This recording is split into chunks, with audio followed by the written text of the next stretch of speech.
guys, it's Diane here from UK Disney Vlog. So you've decided to go to Orlando on holiday but don't know where to start? So let's get planning!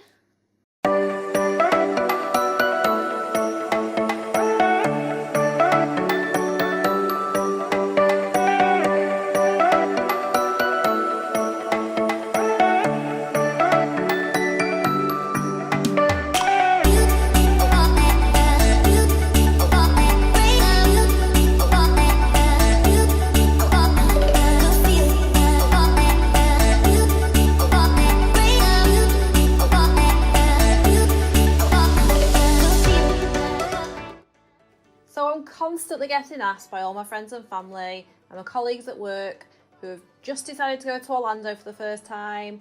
Where do I go? What do I see? What do I do? And where do I stay? The biggest question is, where do I stay? Do I stay in a resort hotel in Disney? A resort hotel in Universal? Do I hire a villa? Do I stay on International Drive? Do I just go to a hotel completely separate from anywhere else? So my one biggest tip to them and my one biggest tip to you guys is to do some research. Do some research about what you want to see and do while you're in Orlando, because this can have a huge impact on where you stay. You want to stay close to Disney because you've got wannabe pirates and princesses? Have you got completely mad Harry Potter fans that want to spend all their time at Universal Studios? So deciding where to stay should be based around what you want to see and do. So before you go into any travel agents to book anything, before you go online and look at prices, don't just go off your budget, go off location. So I think location is the biggest key in Orlando, because Orlando is huge. And if you've picked the wrong location, you could be driving for 30-40 minutes every day, which is 30-40 minutes lost out of the park. Out of your precious park time and your precious family time of having lots of fun. Start your research by going online, looking at all their websites. So the Universal Studios website, the Walt Disney World Resort website, going on YouTube, looking at points of view. So people film all the way around the parks. They go on park rides and you can get to see what's available to you. Go into travel agents.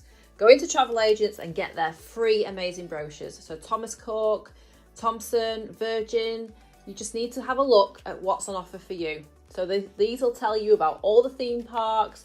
It'll also give you an idea on accommodation, and it'll give you an idea about where the accommodation is. I would also buy a guidebook. So this is my favourite guidebook. It's an unofficial guide to Disney. It's quite a comprehensive book, which is why I love it, because I love Disney. And it gives me more detail than most of the normal guidebooks. But if you just want a basic book, go into any good bookstore or Amazon and order yourself a guidebook to Orlando. It'll tell you a brief summary of all the parks and what's available to you. It'll also talk to you about shopping and nightlife, so they're amazing things to start with, okay?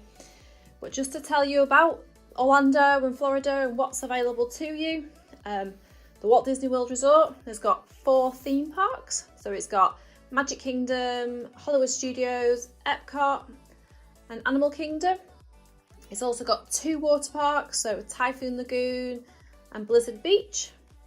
Universal Studios has got Universal Studios itself and then the Islands of Adventure. It's also got a brand new water park called Volcano Bay. They've also got other places in Orlando called SeaWorld, Discovery Cove, Aquatica, which is another water park.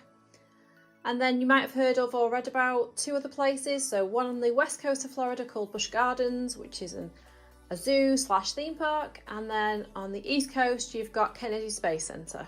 Okay, to give those of you from the UK an idea of size, so we have Alton Towers and Chessington World of Adventures. We can pretty much do these parks in one day. You get there first thing in the morning, you go home in the early evening, and you've pretty much felt satisfied that you've seen and done everything you want. Whereas if you have a day like that at Disney, it's next to near impossible unless you're going out of season. So if you're going with children that are in school holidays, you won't be able to see and do everything you want, because these parks are huge. They've got rides, they've got parades, they've got firework displays. It spans from 9 o'clock in the morning till park closes. And that time varies greatly depending what day of the week it is. So sometimes you can't see and do everything you want to do.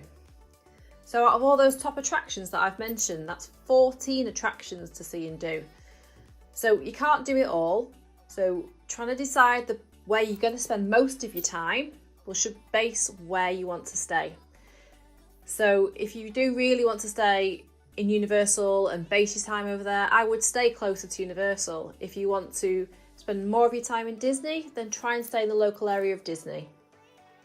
Where you stay also depends on whether you hire a car or not. Walt Disney World has an amazing transportation system. We generally stay there. We don't hire a car for the whole of our stay. We maybe hire a car for about 2 or 3 days. 2 or 3 days at most to be able to go and see and do other things. Sometimes we go to Kennedy Space Centre. Sometimes we've been to national parks, which are phenomenal in Orlando. And obviously there's the shopping. The shopping in America is amazing. The outlet malls and the obviously Florida shopping mall are fantastic. You can get some great bargains, but we prefer to do this. We prefer to stay on property, not hire a car for the full time we're there, and then have a wander around for a few days. Other people who want to try and see and do everything will have to hire a car. So when you hire a car, you have to take into the fact if you drive to the theme parks every day, you have to pay parking while you're there, and parking is quite expensive. So that's another thing to factor in when you're booking your holiday. So when you book your holiday, they give you a list of prices of accommodation and generally your flights and a car included. But what it doesn't tell you is the daily price of parking. Obviously you've got to include petrol, and it also doesn't tell you about the distance away from the parks and how much of that affects your day. So like I said, the one biggest tip for today is just do some research, have some fun with your family, sit down, watch YouTube on the computer, get the kids around, get them to look at what they want to see. Do they want to watch the Minions at Universal Studios? Do they want to see Harry Potter World? Obviously try not to give too much away, because I personally will never watch the fireworks because I don't want to spoil it for when I get there. But some people like to have a good idea of what's available to them if they've never been before. Okay, so have fun and like and subscribe, and we'll see you again next time. Bye!